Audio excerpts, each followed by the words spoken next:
Frères et sœurs, que le Précleste et le Seigneur Jésus-Christ vous accordent une paix et une guerre abondante. Vous, frères et sœurs. Depuis hier soir, nous avons commencé à étudier l'Apocalypse. Alors aujourd'hui, nous continuons à étudier l'Apocalypse, jusqu'à ce que nous l'ayons fini. Alors nous allons d'abord étudier la seconde mois du premier chapitre. Hier, nous avons parlé du Seigneur Jésus-Christ apparaissant l'apôtre Jean. Et quand il a vu le Seigneur Jésus-Christ apparaître, l'apôtre Jean a vu comment est le Seigneur Jésus-Christ. Ensuite, nous allons voir. Hier, Jean a entendu une voix comme le son d'une trompette. Cette voix, comme le son d'une trompette. Une voix éthérée forte disait « Ce que tu vois, crisle dans un livre et envoie-les Perse Smyrne, Pergame Thyatire, Sardes, Philadelphie et Laodice aux 7 assembles. » Cette voix est comme le son d'un corps. Ce moment-tel, voyons ce que Jean cette époque a vu comme vision. Après avoir entendu cette voix, il cesse de retour pour voir. Ce moment-tel, Jean dit ceci. Je me suis retourné pour voir qui était celui qui faisait entendre cette voix si éclatante, qui me parlait. Et en même temps retourne, je vis 7 chandeliers d'or. Et au milieu des chandeliers, quelqu'un qui ressemblait à un fils d'homme. Il était vêtu d'une robe qui descendait jusqu'aux pieds, et ceint d'une ceinture d'or sur la poitrine. Sa tête et ses cheveux étaient blancs, comme de la laine blanche, comme de la neige. Ses yeux étaient comme une flamme de feu. Ses pieds étaient comme du bronze affin, brillant dans un fourneau, et sa voix était comme le bruit de grandes eaux. Il avait dans sa main droite 7 toiles, et de sa bouche sortait une paix aiguë 2 tranchants. Et son visage était comme le soleil lorsqu'il brille dans sa force. Quand je le vis, je tombai ses pieds, comme mort. C'est dire que lorsque l'apôtre Jean a entendu la voix du Seigneur Christ, il cesse de retour pour voir cette voix retentissante qui l'avait mise. Quand il a regardé, il a soudainement vu 7 chandeliers d'or. Alors que signifie ces 7 chandeliers d'or? Un chandelier d'or symbolise une assemble, et les 7 chandeliers d'or symbolisent les 7 assembles. Les assembles signifient 7 groupes de personnes. Une assemble est un chandelier d'or. Ainsi, si l'on parle ainsi, notre époque, si l'on additionnait tous les croyants du Seigneur, de différents endroits, après plus de 10 ans, tous ensemble, on ne sait combien de chandeliers d'or il y aurait. Ici, les chandeliers d'or représentent les croyants. Appellent chandeliers d'or. Alors dans le temple, l'intérieur du tabernacle originel. Dans le tabernacle construit l'origine par Mose, il n'y avait qu'un seul chandelier d'or.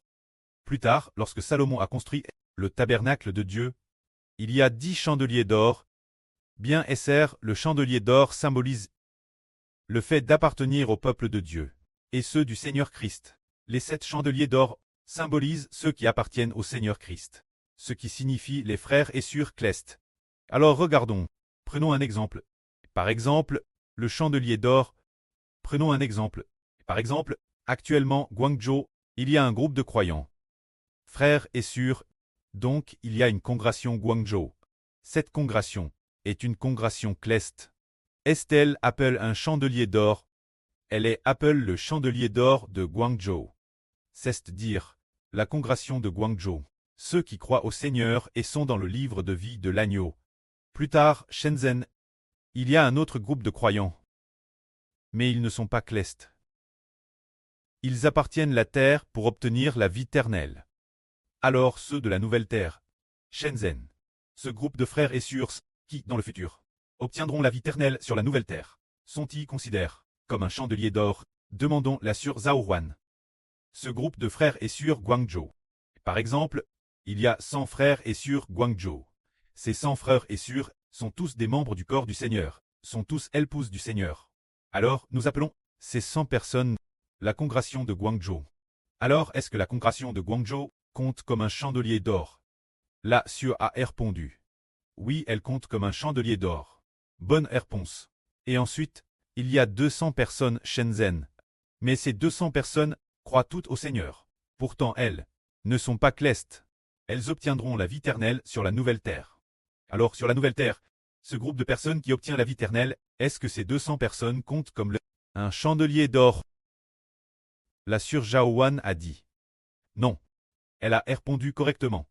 Pourquoi ceux de Shenzhen obtiennent tous la vie éternelle, mais ne sont pas clestes? Donc ce n'est pas un chandelier d'or. Le chandelier d'or est l'intérieur du tabernacle. Il est l'intérieur du temple. Cela symbolise le service dans le temple, ce qui signifie les personnes qui servent Dieu, symbolisant l'intérieur du temple. Les personnes qui servent Dieu, ces groupes de personnes. Un groupe est un chandelier d'or. Alors, dans le tabernacle, servir Dieu. Ceux qui servent Dieu dans le temple sont appelés chandeliers d'or. Pourtant, le peuple de Dieu, les Israélites, ne sont pas des chandeliers d'or, bien qu'ils appartiennent au peuple de Dieu.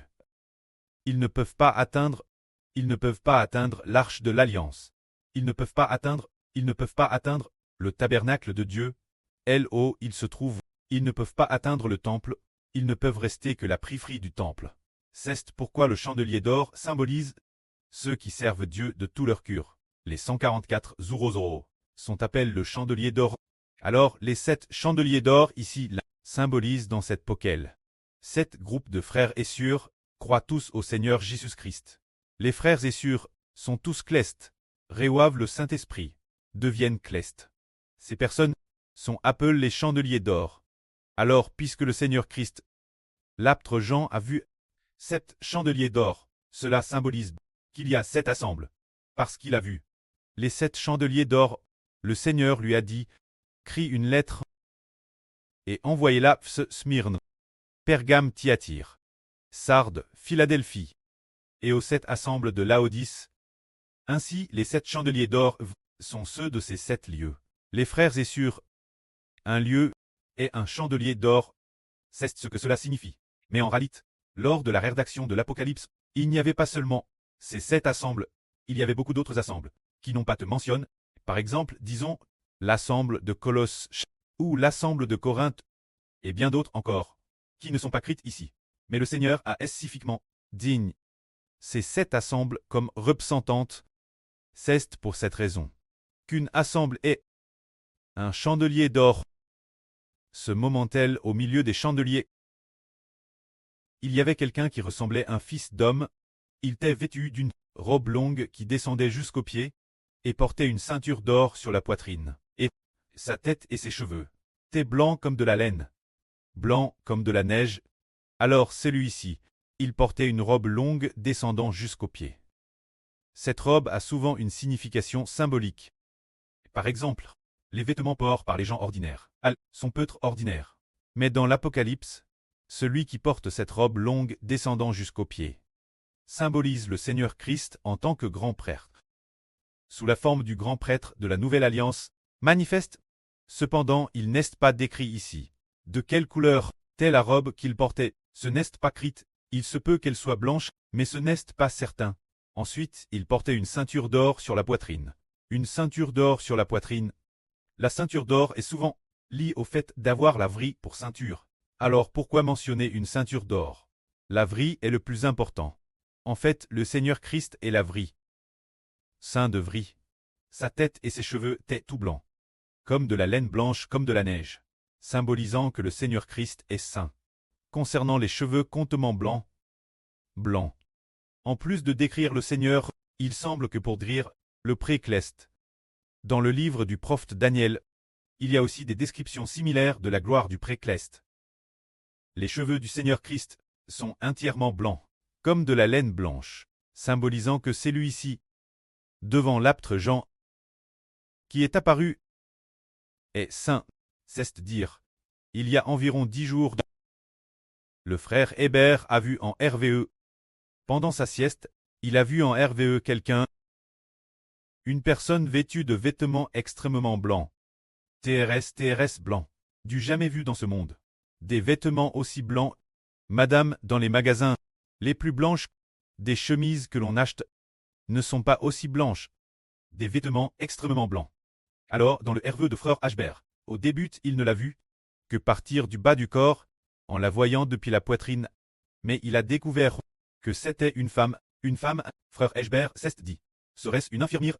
En regardant, waouh, extrêmement blanc. C'est peut-être une infirmière. Puis il a progressivement découvert, et a vu ses deux pôles. L'épaule gauche et l'épaule droite avaient toutes deux des insignes, comme des insignes de police, ou des insignes militaires. En voyant cela ce moment-là, frère Ashbert s'est dit. Oh est-ce que la police me cherche? En regardant plus loin, c'était une femme policier. Mais elle semblait avoir environ 50 ans, parlant avec une grande honnêteté, et avec beaucoup de sérieux. Pourtant, ses vêtements étaient extrêmement blancs. Alors elle a par frère Ashbert, disant qu'une personne ne pouvait pas marcher avec nous. Plus tard, en vérifiant, ce devait être la sûreté de la lumière de la vie. Puis le herveux a pris fin. Ashbert se demandait pourquoi est-ce une femme et non un homme. Plus tard, il a compris. Puisque c'est une femme, il semble qu'elle demandait une certaine femme de ne pas marcher avec nous. Mais dans le herveux, elle a dit de dire un tel ou une telle, mais on ne savait pas qui c'était. Parce que ce moment-là, frère Ashbert dans le RVE parlait avec Sir Jaouan, pensant par erreur que la police venait nous chercher. Il a immédiatement tourné la caméra vers le plafond. Ainsi, elle ne pouvait plus nous voir. Mais sa voix, en parlant, semblait un peu rauque. Parce que nous étions un peu inquiets et tendus. Mais ce que l'on a entendu, c'était de demander une personne de nous quitter. Après avoir réfléchi plus tard, on a réalisé que ses vêtements étaient blancs et sains. Par conséquent, celle-ci est un policier du royaume des cieux, un policier de l'Israël spirituel, un ange de Dieu. Ainsi, cet ange est saint. Et ce qu'elle dit est juste, car ses vêtements ont manifeste que ce qu'elle fait est saint et juste. La tête du Seigneur Christ. Et ses cheveux sont tout blancs, symbolisant qu'il est le Seigneur saint. Il est dit aussi ici que ses yeux sont comme une flamme de feu, alors les yeux du Seigneur Christ, comme une flamme de feu. Qu'est-ce que cela signifie? Le Seigneur Jésus-Christ face au mal ne peut absolument pas le tolérer. Ses yeux sont comme une flamme de feu, et ceux qui font le mal, en voyant le Seigneur, aux yeux comme une flamme de feu, qui d'entre eux pourra se tenir debout? Cela symbolise, nous savons, le précleste Jéhovah est descendu sur le mont Sina, est descendu au milieu de flammes grandioses. C'est un feu dévorant, brûlant tout le sommet du mont Sina. Alors les flammes sont montées vers le ciel, cela a symbolisé l'autorité et la puissance du Seigneur Jésus-Christ. Il utilise aussi le feu ardent de sa colère pour brûler les rebelles, se dire le Seigneur Jésus-Christ. Ses yeux sont comme des flammes, ce qui enseigne que ses yeux sont terrespérants, ce qui signifie qu'il déteste le plus le mal, envers toutes sortes de mal. Il ne peut pas le supporter. Il va certainement utiliser un feu ardent, ce qui signifie brûler les méchants. Enfin, c'est ce qui est dit par ses yeux sont comme des flammes. Alors ici il est dit, ses pieds sont comme dans une fournaise, pendant la fonte du bronze brillant. Sa voix est comme le bruit de grandes eaux, disant que les pieds du Seigneur Christ sont comme du bronze affiné par le feu. Ce bronze, nous voyons que, puisque c'est du bronze affiné dans le feu, on peut voir quel point le Seigneur Jésus-Christ est glorieux. Dans le livre du prophète Daniel, l'ange que Daniel a vu avait aussi une apparence semblable au bronze. Son apparence était comme le bronze. Et dans le livre de Zacharie, il y a 2 montagnes de bronze. Les montagnes de bronze signifient le royaume des cieux. Alors notre Seigneur Jésus-Christ est venu du ciel, que la gloire soit rendue auprès et au Seigneur. Amen.